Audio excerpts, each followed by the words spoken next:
Hello everyone. Today we are going to discuss the topic cotton. Students, cotton is the fiber crops and it is the most important fiber crops of the world, and it is a universal fiber. It is a universal fiber. So here students, cotton is used, यानी जो cotton use की जाती है, जैसे make clothes yarn यानी धागा बनता है, धागे से क्लॉथ बनता है, और सम टाइप्स ऑफ यार्न यानी कुछ टाइप का धागा भी कॉटन का बनता है, जो आपने देखा भी होगा. You looking very well and you also know very well and itself condition of growth of the cotton. Condition for growth of cotton, students. Dear students, some conditions are following rainfall. देखिए, it is the average annual rainfall should be average annual rainfall between 60 to 100 centimeter. Between 60 to 100 centimeter throughout the year. So it is the average annual rainfall. It is the average annual rainfall. Temperature between 22 degree Celsius to 40 degree Celsius. यानी जो temperature should be high. यानी temperature high होना चाहिए, जो हमारा तापमान है वो ज्यादा होना चाहिए. And students, areas of the production यानी चाइना, इंडिया, यूएसए एक्सेट्रा. यानी China, India, USA, it is a major producer of cotton. In India is the second largest producer of cotton in the world. यानी जो India है वो cotton का second largest producer है cotton का world में. अब देखिए, इसके लिए सॉइल है, वो कौन सी सॉइल बेटर है? Black soil. यानी black soil for better cotton crops. यानी कॉटन क्रॉप्स जो बेटर है वो ब्लैक सॉइल में बेटर ग्रो की जाती है. अब देखिए, ये तो आपके हो गए एरिया प्रोडक्शन इन वर्ल्ड, यानी China, India and USA.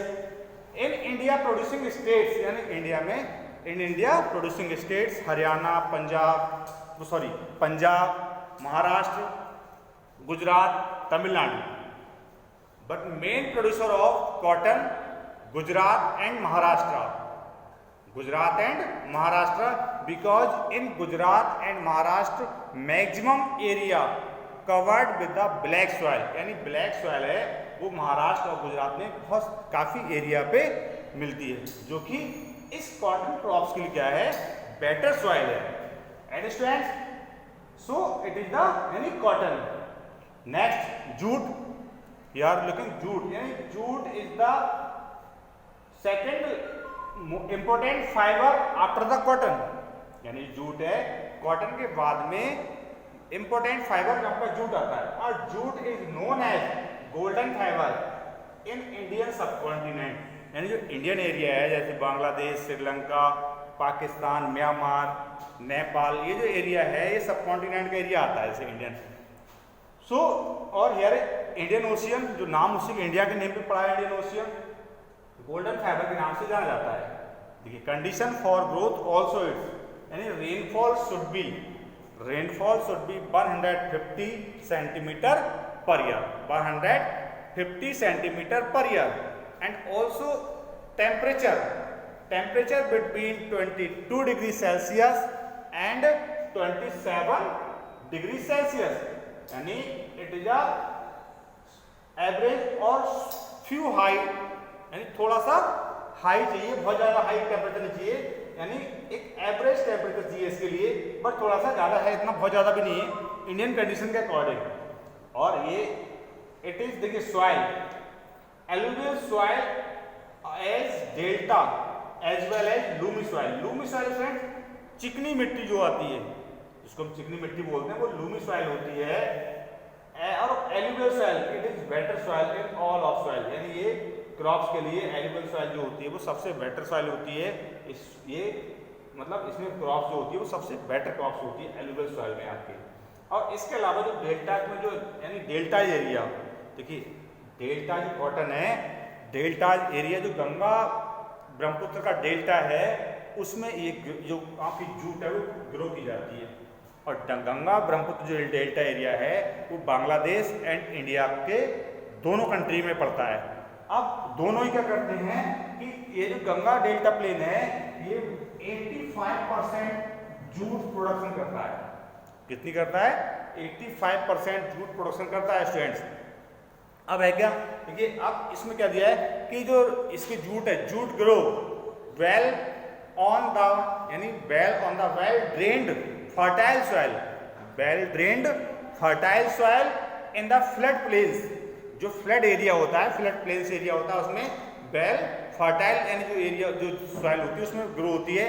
And soil are renewed almost every year, यानी जो क्या होता है कि जो आप देखिए जहाँ पर फ्लड प्लेन एरिया होता है यानी जब फ्लड आती है तो फ्लड के साथ में क्या होता है, बाढ़ के साथ में जो सॉइल की अपर लेयर होती है वो बह के आ जाती है। और जहाँ जो इस एरिया में जो रीजन होते हैं जो गंगेटिक रीजन उस एरिया में ये वहाँ रुक जाती है और एक बेटर ग्रो जो क्रॉप्स यानी जो बेटर सॉइल होती है जो वो इसके लिए एक क्लियर वहाँ पर जो जूट्स है, जो जूट क्रॉप्स है वो वेल यानी ग्रो होती है उसमें, जो रिमूव करके लाए जो अपर लेयर जो होती है रिमूव होती है सॉइल की जो फ्लड में आ जाती है। और उस एरिया पे जहाँ वो जो सॉइल है वो गिरती है यानी रुकती है उस एरिया में जो जूट है बहुत अच्छे से ग्रो होती है। एरिया ऑफ प्रोडक्शन यानी Bangladesh, India, Brazil, Myanmar, Thailand etc यानी etcetera. Bangladesh is the largest producer of jute, Bangladesh is the largest producer and India is the second largest producer of jute. But in 2019, India is the largest producer of jute. In 2019 में ये largest था, but Bangladesh is exporter and producer, largest producer यानी raw material का ये बांग्लादेश है वो largest producer है and also यानी produce भी क्या करता है यानी जो growth यानी जो production है वो बांग्लादेश सबसे ज़्यादा होता है। अब देखिए इट इज अब इन इंडिया यानी जो जूट है इंडिया में कहाँ यूज करता है, देखिए West Bengal, Assam, Bihar, Meghalaya and other states यानी इन स्टेट्स में ये मेजर प्रोडक्शन स्टेट्स हैं। वेस्ट बंगाल एरिया जो पड़ता है वो गंगा ब्रह्मपुत्र एरिया पड़ता है तो यहाँ पर ये जूट जो है वो बेटर ग्रो होती है। अब इट इज यूज्ड, देखिए जूट का यूज क्या होता है, carpet make for carpet, bags, ropes, mats, bags जो बैग्स होते हैं आपके and use making packing material यानी making packing material, carpet, bags यानी जो पैकिंग मटेरियल आते हैं उनमें यूज आती है ये। उसके अलावा कारपेट्स बनती हैं, इसकी बैग्स बनते हैं, रोप्स बनती हैं, मैट्स बनती हैं, ये सब ये इसके यूज में आती है। So thank you, have a nice day students.